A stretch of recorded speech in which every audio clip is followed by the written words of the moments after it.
오늘 설교 제목은 나의 다짐입니다. 제목 그대로 오늘 설교는 아이와 은혜교회 목사로서 앞으로 최선을 다해 열심히 교회를 섬기겠다는 다짐을 하려는 것입니다. 어떤 분은 이렇게 반문하실지 몰라요. 아니, 목사님의 다짐을 혼자 조용히 하셔도 되는데 왜 굳이 설교 시간에 하실 필요가 있느냐라고 저에게 말씀하시는 분 한번 손들어 보세요. 예, 감사합니다. 아무도 안 계시네요. 그럼 제가 하겠습니다. 예, 저의 다짐을 설교 시간에 하는 이유는 두 가지 때문입니다. 첫 번째는 일반적으로 다짐은 혼자 하는 것보다 여러 사람들 앞에서, 여러 증인들 앞에서 할 때 더 효력이 있기 때문입니다. 여러분, 결혼식에서 집례자하는 목사님이 혼인 선언을 선포를 하실 때 이렇게 선포하지 않습니까? 두 사람은 평생 비가 오나 눈이 오나 바람이 부나 사랑하며 살기로 누구 앞에서요? 여러 증인들 앞에서 다짐하였기에 오늘 서로 부부가 됨을 선포하노라. 사실 하객들이 오는 이유는 그 새로 출발하는 가정을 축복하는 것도 있지만 원래 하객들의 본래의 의무는 부부의 다짐에 증인의 역할을 하는 것입니다. 제가 나의 다짐을 성도님들 앞에서 하려는 이유도 똑같습니다. 나 혼자 조용히 다짐하면 그 다짐을 은근슬쩍 무시해도 크게 가책을 받지 않습니다. 그러나 나의 다짐을 여러 증인들 앞에서, 여러 성도님들 앞에서 그 다짐을 한다면 그 다짐을 무시하는 것이 쉽지는 않습니다. 증인들 앞에서 한 다짐은 성실하게 지켜야 할 책임이 따르기 때문입니다. 그래서 우리 사랑하는 은혜교회 성도님들 앞에서 사역자로서 제 다짐을 하고 싶은 것입니다. 예, 물론 취임 예배 때도 하겠지만 그 자리는 이제 공식적인 자리 아니겠습니까? 공식적인 자리에서는 다짐이 하긴 하겠지만 좀 기계적일 수도 있고 형식적일 수도 있기 때문에 이 설교 시간을 통해서 여러분들에게 솔직하게 진솔하게 다짐을 하는 것이 필요하지 않나 생각을 했습니다. 두 번째 이유는 제가 하는 다짐이지만 동시에 우리 모두에게도 필요한 다짐이기 때문입니다. 제가 하는 다짐이지만 그 다짐이 효과적으로 잘 실행되기 위해서는 성도님들 모두가 제 다짐에 협조해 주시고 참여해 주실 필요가 있기 때문입니다. 여러분, 부창부수라고 하죠. 남편은 창을 하고 아내는 북을 두드리는 겁니다. 부부가 한 사람은 노래를 열심히 하고 한 사람은 장단을 잘 맞출 때 한마디로 우리는 뽕짝을 잘 맞춘다고 하지 않습니까? 장단이 잘 맞을 때에 행복한 가정이 될 수 있는 것처럼 교회도 마찬가지입니다. 사역자와 성도님들이 서로 조화를 잘 이룰 때에 교회는 건강하게 성장할 수 있는 것입니다. 사역자는 제가 여러분 열심히 하겠습니다라고 다짐했는데 성도님들은 좋아요. 그럼 목사님이 열심히 한다고 했으니까 혼자 알아서 열심히 하세요. 그러면 되겠습니까? 안 되겠습니까? 안 되죠. 안 되죠. 목사님은 열심히 하겠습니다 라고 다짐하고 성도님들은 저희도 열심히 하겠습니다 라고 화답해 주셔야 교회가 행복하게 성장할 수 있는 줄 믿으시기를 바랍니다. 제가 하는 다짐은 저 혼자 할 수 없는 다짐입니다. 저는 북을 치고 성도님들은 노래를 불러주셔야 됩니다. 지금부터 제가 말씀을 통해 다짐하는 동안 그냥 제 다짐을 수동적으로 듣지 마시고 우리 목사님이 저렇게 다짐하시는가 보다라고 수동적으로 듣지 마시고 나는 무엇을 할 수 있을까? 한번 마음으로 찾아보고 생각해보며 함께 다짐할 수 있는 귀한 시간이 되시기를 주님의 이름으로 축원합니다. 오늘 제 다짐은 골로새서 오늘 본문 1장 24절로 29절과 관계가 있습니다. 제가 제일 좋아하는 성경 구절 중에 하나입니다. 그런데 제가 제일 좋아하는 성경 구절인데도 불구하고 20년 동안, 제가 지금까지 사역하는 20년 동안 설교하거나 성경 공부를 진행하면서 한 번도 이 본문을 택해본 적이 없는 아주 브랜드 뉴 본문입니다. 제가 이 구절을 너무 좋아해 많이 묵상하는 구절이기는 하지만 많은 성도님들 앞에서 선뜻 내놓고 설교할 수 없을 정도로 강한 무게감과 책임감이 주어지는 그러한 구절이 아니었던가 싶습니다. 이 구절을 굳이 언급하지 않아도, 설교하지 않아도, 성경 공부 가운데 이 구절을 굳이 다루지 않아도 교회를 맡아 사역하는 사역자로서 큰 책임감을 저절로 느끼며 살아가고 있는데 굳이 이 구절을 언급하는 순간 그 책임감의 중량이 더 배가가 될 것 같은, 더 더블 될 것 같은 그러한 느낌 때문에 조용히 저만 알고 넘어가고자 했던 구절이 아니었던가 싶어요. 한 달 전이었죠? 아이오와 은혜교회 여러분들로부터 저에게 전화가 왔습니다. 목사님을 청빙하기로 결정했습니다. 그 소식을 듣는 순간 제 마음 가운데 제일 먼저 운명적으로 떠오른 구절이 바로 이 골로새서 1장 24절로 29절 말씀이었습니다. 그래서 저도 순간적으로 깨달았습니다. 이제 이 구절을 나 혼자만 알아서 조용히 알고 있을 것이 아니라 우리 사랑하는 성도님과 다짐하면서, 함께 다짐하면서 이 구절을 나누어야 되겠다. 그래서 함께 아이오와 은혜교회를 건강하게 세워나가야 되겠다. 제가 그 당시에 다짐을 했습니다. 오늘 말씀을 통해 하나님의 그러한 크신 은혜가, 그러한 다짐이 저와 여러분 가운데 넘치시는 귀한 예배가 되시기를 주님의 이름으로 축원합니다. 24절에서 바울은 이렇게 고백하며 시작합니다. 나는 이제 너희를 위하여 받는 괴로움을 기뻐하고. 말이 됩니까? 괴로움을 기뻐하다니요. 사도 바울은 첫 구절부터 우리가 이해할 수 없는 기쁨을 우리에게 고백하고 있습니다. 자신의 그 상황은 지금 괴로운 상황이에요. 지금 골로새서는 감옥에서 쓴 서신서입니다. 옥중서신입니다. 감옥에 있는 그 상황이 얼마나 괴롭겠습니까? 그런데 괴로운 상황 한가운데 있는데도 불구하고 그것이 기쁘답니다. 우리는 보통 괴로운 상황 가운데 만나면 낙담하기 바쁘지 않습니까? 남 탓하며 부정적으로 바뀌기 쉽지 않습니까? 자신의 감정을 통제 못하고 욱하는 경우도 있습니다. 자기 자신을 비하하고 또 학대하는 경우도 있어요. 밤잠 설치는 경우도 있고 우울증 약 먹으면서 사는 경우도 있습니다. 괴로운 상황이 너무 싫어요. 어떻게 하면 우리가 이 괴로운 상황을 회피해볼까 노력하며 사는 것이 우리의 인생 아니겠습니까?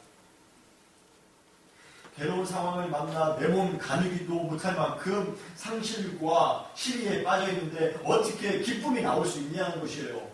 어떻게 감옥 속에서 기쁨이 나올 수 있냐는 것이에요. 내가 지금 재정적으로 문제가 생겼는데, 우리의 자녀에 문제가 생겼는데 어떻게 기쁨이 나올 수 있느냐는 것입니다.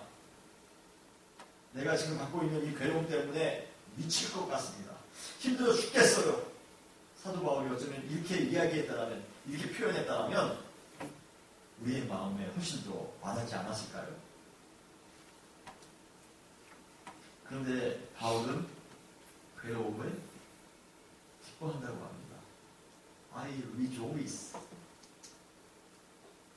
너무 신기해요.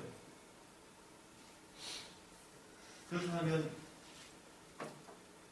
어떻게 그것이 가능할 수 있을까요? 먼저 우리가 그 괴로움의 정체가 무엇인가를 좀 알아볼 필요가 있습니다. 도대체 그 괴로움이 무엇이라는데 그 괴로움을 즐거워할 수가 있을까? 바울은 그것을 너희를 위해 받는 괴로움이라고 이야기하고 있습니다. What was suffered for you라고 이야기하고 있습니다. 어떤 분은 이 구절을 오해하고 그래, 목사님을 기쁘게 해드리기 위해서 내가 마음껏 목사님을 괴롭혀드려야 되겠다라고 이 구절을 잘못 읽으실 수도 있습니다. 여러분 그렇게 하지 마세요. 저 불쌍한 사람입니다. 가족 떨어져서 지금 얼마나 불쌍하게 살고 있습니까? 제 얼굴 보세요. 수박하게 생기지 않았습니까? 괴롭힐 구석이 어디 있어요, 제가. 오히려 기도해 주셔야죠. 오히려 사랑해 주셔야죠. 저 그렇게 못하면 한 발자국도 걸어갈 수 없습니다. 사도 바울은 골로새 성도를 생각할 때마다, 그리고 골로새 교회를 생각할 때마다 내가 지금 좀 어려워요. 우리 성도님들 때문에 받을 고난이 나면, 내가 좀 힘들어도, 감옥에 갇혀 있어도, 내가 좀 매를 맞아도, 내가 죽을 고비를 좀 넘겨도 사랑하는 골로새 교회를 생각하기만 하며 그냥 기쁨이 넘치는 겁니다.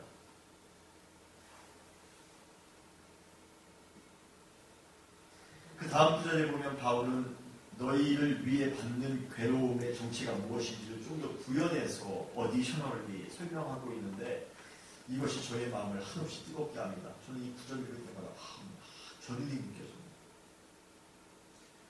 24절, 나는 이제 너희를 위하여 받는 괴로움을 기뻐하고, 그 다음입니다.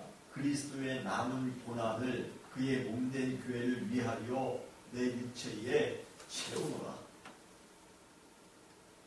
I feel all in my flesh. 돈으로요? 권력으로요?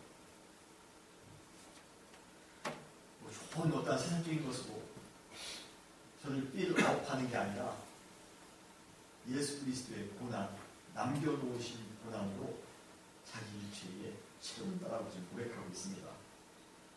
사도 바울은 교회에 자기의 모든 인생을 올인한 사람입니다. 그는 여기에서, 오늘 본문에서 교회에 관한 아주 훌륭한 메타포, 비유를 사용하고 있습니다. 그것은 바로 교회가 예수 그리스도의 몸이라는 이야기하고 있습니다. 아까 저 장로님이 기도하시는데, 우리 아이와 어린이 교회는 그리스도의 핏값으로 산 주님의 몸된 교회이지 않습니까? 라고 기도하는데 마음이 얼마나 뜨거웠는지 몰라요. 제가 그거 설교하려고 했기 때문에 그렇습니다. 이 교회가 건물이 있어도 교회가 아닙니다. 이 교회가 예수 그리스도의 몸으로 세워진 그러한 귀한 교회임을 여러분 믿으시기를 바랍니다. 교회가 예수님의 또 다른 종류의 성육신 Archind of Incarnation입니다. 2000년 전에 이 땅에 오셨던 예수님께서 인간의 몸을 가지고 이 땅 가운데 오셨지 않습니까? 우리 위하여 십자가 지시기 위하여 이 땅 가운데 오시지 않았습니까? 그런데 그것으로 끝난 것이 아니라 그 이후로 몸된 교회를 통해 예수 그리스도께서 자기를 또 폭로하셨다는 것입니다. 자기를 드러내 보이셨다는 것이에요. 여러분, 교회가 예수 그리스도의 몸, 새로운 성육신임을 믿으시기를 바랍니다. 예수님께서 인간을 죄에서 구원하시고, 그리고 그러한 구름을 통해 거룩한 공동체를 만드시기 위해 십자가에서 모든 고난을 담당하셨습니다. 여러분 믿으시죠? 네. 그런데 바울에 의하면 그것이 예수 고난의 끝이 아니라 남겨진 고난이 더 있답니다. 예수님의 십자가의 고난이 끝이 아니라 더 남겨진 고난이 있다는 것이에요. 레킹이라고 지금 영어 성경에 번역되어 있습니다. 부족하다는 것입니다. 예수님의 십자가의 은혜로 출발한 교회가 계속해서 건강하게 예수 그리스도의 몸, 예수 그리스도의 DNA를 유지하며 나아갈 수 있도록, 건강하게 이 땅 가운데 예수 그리스도의 몸된 교회가 세워져 갈 수 있도록 우리에게 남겨진 고난이 또 있다는 것이에요. 교회가 돈이 있다고 해서, 좋은 시스템과 좋은 프로그램이 있다고 해서, 멋있고 화려한 교회 건물이 있다고 해서, 주차장이 있다고 해서, 교육관이 있다고 해서 교회가 자동적으로 세워지는 것 아닙니다. 예수 그리스도의 몸된 교회를 건강하게 세워가기 위해 우리 각자에게 주어진 고난의 질량이 있습니다. 예수 그리스도께서 남겨놓으신 고난이 있습니다. 그것을 믿음으로 감당할 때 비로소 교회가, 건강한 교회가 세워지는 줄 믿으시길 바랍니다. 그래서인가요? 저는 마가복음 8장 34절 예수님이 하셨던 말씀이 비로소 이해가 됩니다. 누구든지 나를 따라오려거든 자기를 부인하고 자기의 십자가를 지고 나를 따를 것입니다. 예수님의 십자가의 고난이 끝이 아니라 예수님께서 남겨두신 고난, 즉 교회를 위해 우리가 감수해야 할 사명의 십자가, 헌신의 십자가, 고난의 십자가, 그 십자가가 있다는 것입니다. 사도 바울이 그 사실을 정확하게 알고 있었습니다. 그래서 그는 골로새 성도님들을 향해 다짐하고 있었던 것입니다. 그리스도의 남은 고난을 그의 몸된 교회를 위하여 내 육체에 채우겠습니다. 그리고 그뿐 아니라 오히려 그리스도의 남겨진 고난에 동참하는 것 그 자체가 자부심이었습니다. 주님이 고난을 당하셨죠? 주님, 저도 십자가의 고난을 달게 지겠습니다. 저도 나에게 주어진, 나를 부인하고 나에게 주어진 십자가를 달게 지며 교회를 건강하게 세우기 위하여 최선을 다해 노력하며 살겠습니다. 그것이 그에게는 자부심이었던 것입니다. 그 자부심이 넘치기 때문에 기뻐할 수 있었던 것입니다. 여러분 이해가 되죠? 나는 이제 너희를 위하여, 교회를 위하여 받는 괴로움을 기뻐하고, 오히려 그 괴로움이 나에게는 자부심입니다. 나에게는 프라이드입니다. 나에게는 컨피던스입니다. 제 첫 번째 다짐입니다. 저도 그리스도의 남은 고난을 그의 몸된 교회, 이 사랑하는 아이와 은혜교회를 위하여 제 육체에 채우겠습니다. 아주 감동을 해주셨어요. 참 마음이 뜨겁네요. 사실 정말 뜨겁습니다. 제 다짐이에요. 솔직한 다짐입니다. 그리스도에 남겨진 고난, 주님 감사합니다. 주님이 고난 다 끝난 것이 아니라 저를 위해서 고난을 남겨주심을 감사합니다. 제가 주님의 고난에 동참할 수 있도록 그 길을 저에게 허락해 주심을 감사합니다. 저희가 사명의 십자가를 질 수 있도록 저에게 그 십자가의 여분을 남겨주심을 감사합니다. 그리스도의 남은 고난을 주님의 몸된 교회를 위해서, 이 아이와 은혜 교회를 위해서 제가 fill up 하겠습니다. 물론 주님께서 앞으로 우리 은혜 교회에 엄청난 은혜와 부흥, 능력과 역사로 크게 넘치게 채워줄 것이라 믿습니다. 네. 확신합니다. 다음 주부터 매주마다 우리 은혜교회 안에서 역사하시는 하나님의 놀라운 역사를 여러분들은 맛보아 알게 되실 것입니다. 여러분들은 앞으로 다음 주부터 책 한 권 쓰려고 해요. 스토리, 테스타모니. 하나님께서 은혜교회를 통하여 이루시는 하나님의 놀라운 일들을 한번 우리가 책으로 한번 만들어 봅시다. 하나님은 분명히 그렇게 해주실 것입니다. 그러나 그 과정은 쉽지 않을 수도 있습니다. 유혹이 찾아올 수도 있고, 가끔 우리 사이에 오해가 생길 수도 있고, 갈등이 생길 수도 있습니다. 생각지도 못한 사탄의 방해와 맞닥뜨리게 될 수도 있습니다. 그때마다 저는 이 구절을 생각하려고 합니다. 내가 그리스도의 남은 고난을 우리 은혜교회를 위해서 내 육체에 채워야지. 우리 사랑하는 은혜교회 성도님들을 위해 지금 받고 있는 이 괴로움은 is natural. 당연한 거야. 오히려 기뻐해야지. I will rejoice. 여러분 그러한 사역자가 될 수 있도록 기도해 주시기를 주님의 이름으로 축원합니다. 사도 바울은 자신을 향해 교회의 일꾼이라는 표현을 사용하고 있습니다.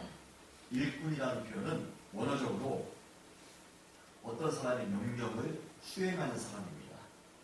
자기 스스로 자기 마음대로 일을 하는 사람이 아니라 전적으로 상관의 명령, 왕의 명령, 주인의 명령에 따라 행동하는 사람, 이 사람이 바로 일꾼입니다. 그래서 NIV 영어 성경에 보면 이 구절을 종, servant라고 번역해 놓고 있습니다. 사도 바울은 자신이 하나님의 명령에 따라 철저하게 복종하며 일을 수행하는 사람으로 자기 자신을 인식했습니다. 배운 것도 많은 사람이에요. 가진 것도 많은 사람입니다. 할 수 있는 능력도 많은 사람입니다. 세상적으로 아주 능력 있는 사람이지만 자기를 위해서 하나도 쓰지 않고 오직 주님을 위해서. 왜요? 나는 일꾼이기 때문에 그렇습니다. 나는 사도 이전의 일꾼입니다. 나는 사도 이전의 종입니다. 라고 그 자신을 인식했기 때문에 그렇습니다. 교회는 사람의 뜻에 따라 만들어지는 공동체가 아닙니다.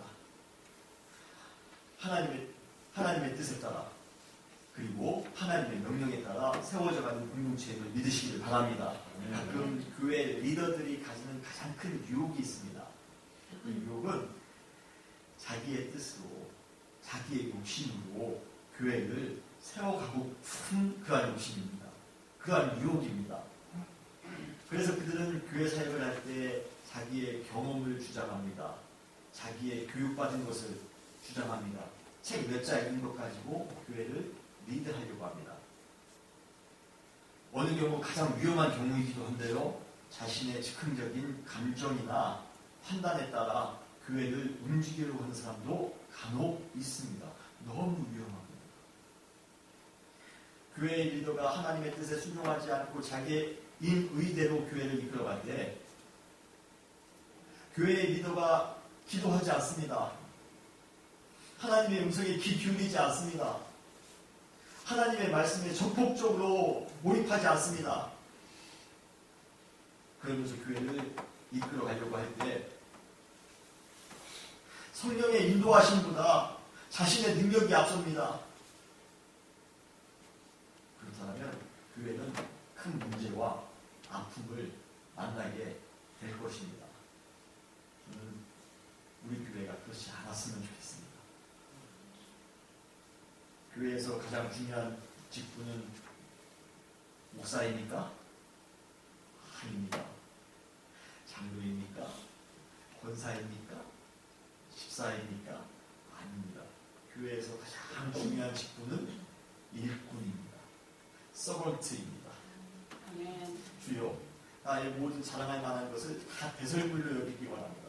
내가 가지고 있는 경험들, 내가 가지고 있는 지식들, 내가 가지고 있는 그런 여러 가지 인간적인 달란트들, 인간적인 그러한 은사들 다 배설물로 여기겠습니다. 그리고 온전히 하나님의 뜻에 따라 순종하며 교회에 충성하겠습니다. 라고 고백하는 일꾼이 그 교회에 있을 때 그 교회는 아름답게 성장하는 줄 믿으시길 바랍니다. 들은 이야기입니다. 어떤 중역교회 목사님께서 수십 년 동안 한 교회를 열심히 섬기신 이후에 사역을 잘 마치시고 은퇴 예배를 드리게 되었다고 합니다. 여러 순서가 있겠죠? 드디어 그 은퇴 목사님께서 마지막으로 은퇴 기념 소감을 말씀하시는 그런 순서가 되었다고 합니다. 수년 동안 한 교회를 최선을 다해서 성장시켰는데 교회도 짓고요. 수많은 성도님들도 모이고 얼마나 마지막으로 하고 싶은 말씀이 많겠습니까? 아마 그 시간에 30분, 1시간의 이야기도 거기에는 모든 청중들이 다 들을 준비가 되어 있을 만큼 그분의 마지막 이야기를 기대하고 있었습니다. 그런데 그 노 목사님께서 다리 위에 조용히 올라오셔서 성경책을 펴시더니 누가복음 17장 10절 말씀을 읽으시더랍니다. 이와 같이 너희도 명령을 받은 것을 다 행한 후에 이르기를 우리는 무익한 종이다.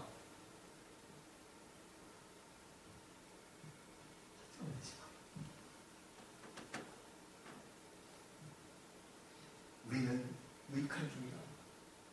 우리가 하여야 할 일을 그냥 할 것뿐입니다. 할지니라. 그리고 그 구절 읽으시더니 그분이 갑자기 저는 무익한 종입니다. 저는 하여야 할 일을 한 것뿐입니다. 이 말씀을 하시고 조용히 단으로 내려가시더랍니다. 저는 이분이 진정한 일꾼이라고 생각합니다. 제 두 번째 다짐입니다. 교회의 일꾼으로, 교회의 종으로, 교회의 서번트로 충성하며 우리 은혜교회를 섬기겠습니다. 아멘.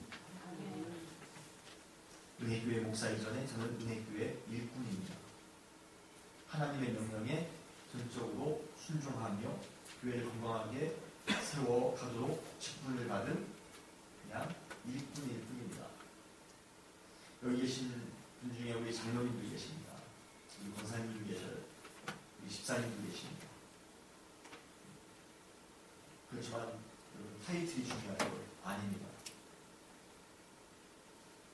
우리는 하나님으로부터 더 귀한 직분을 받았습니다. 그 직분이 바로 일꾼입니다. 일꾼입니다.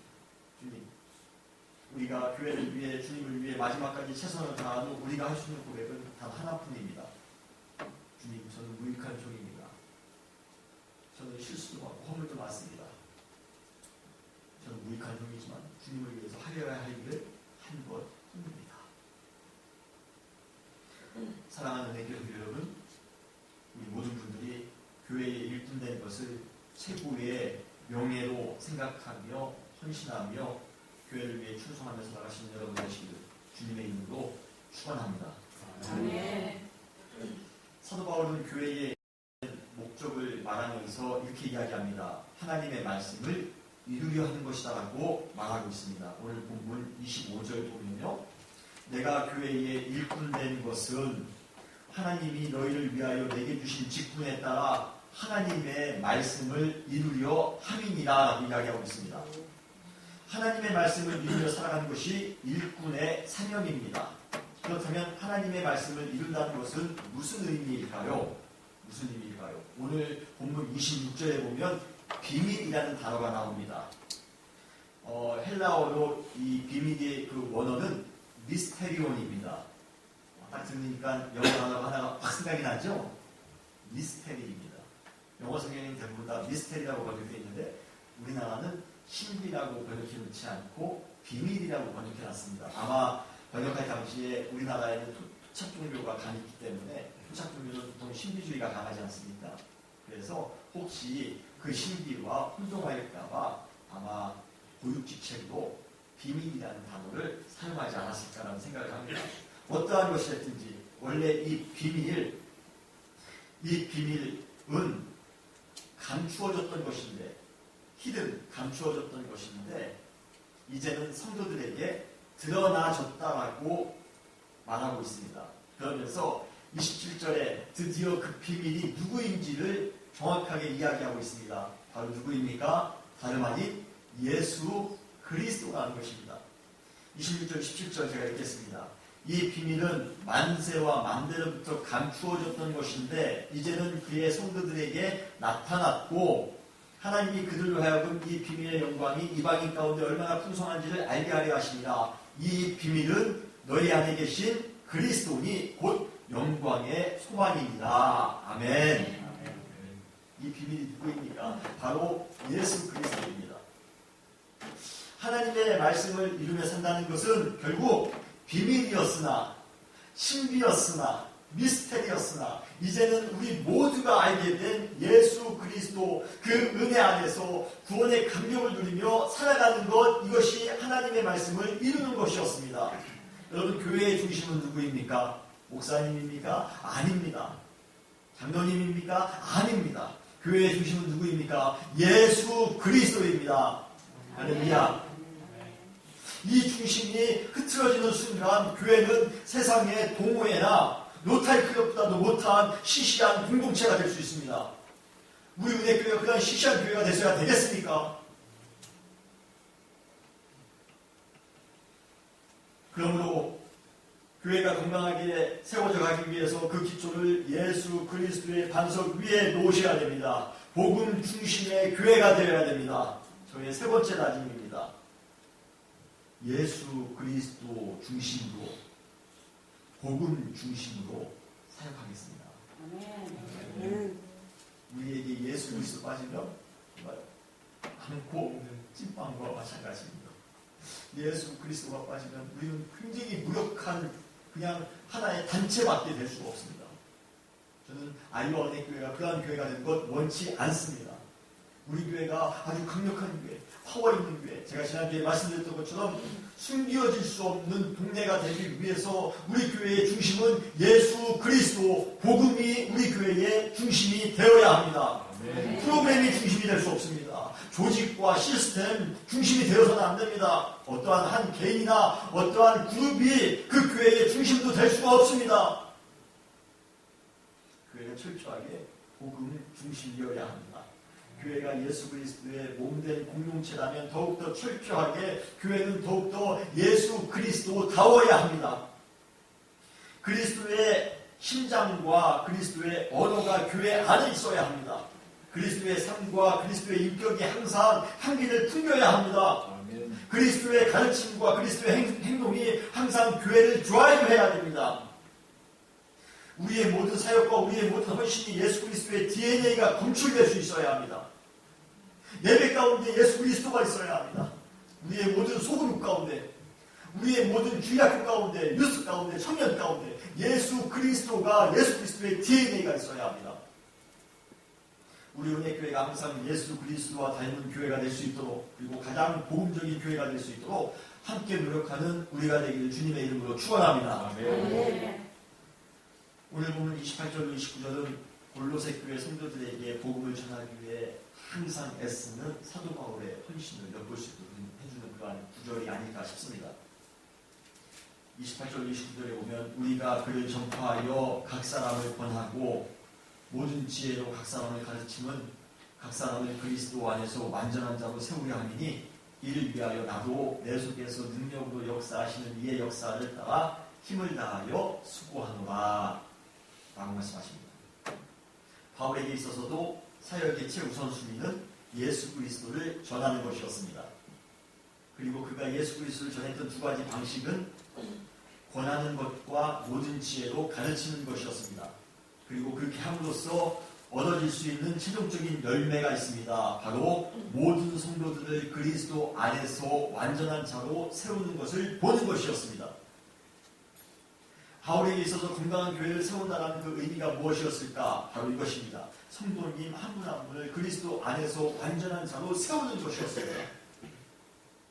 교회를 메가처치로 만드는 것이, 교회에 재정이 많아서 교회에 무슨 여러 가지 프로그램을 많이 만드는 것이 그게 목적이 아니라, 건강한 교회를 세운다는 것은 바로 우리 성도님들 한 분 한 분이 그리스도 안에서 완전한 자로 세워질 때 교회가 건강하게 세워짐을 그는 알고 있었던 것입니다.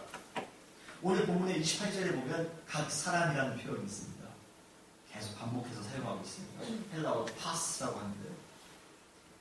이 표현을 사도 바울은 의도적으로 반복해서 사용하고 있습니다. 각 사람을 권하고 각 사람을 가르치고, 그래서 각 사람을 완전한 자로 그리스도 안에서 세우려 합니다.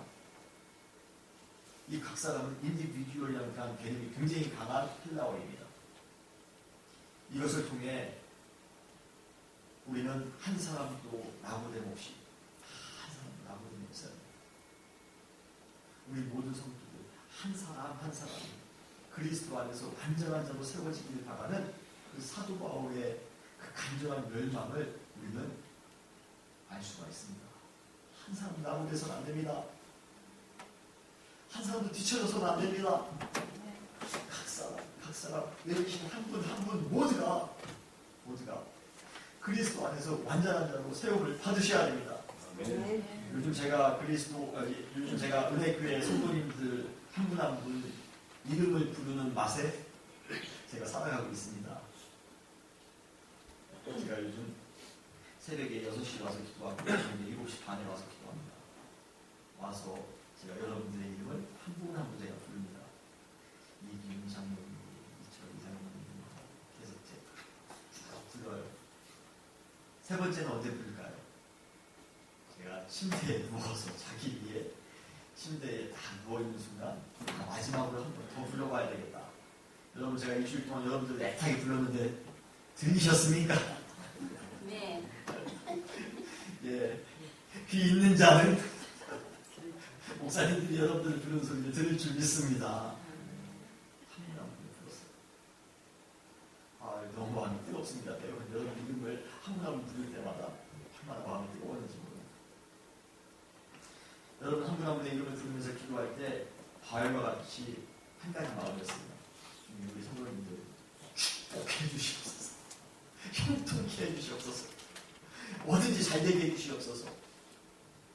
그러한 기도는 그 다음에 있고요.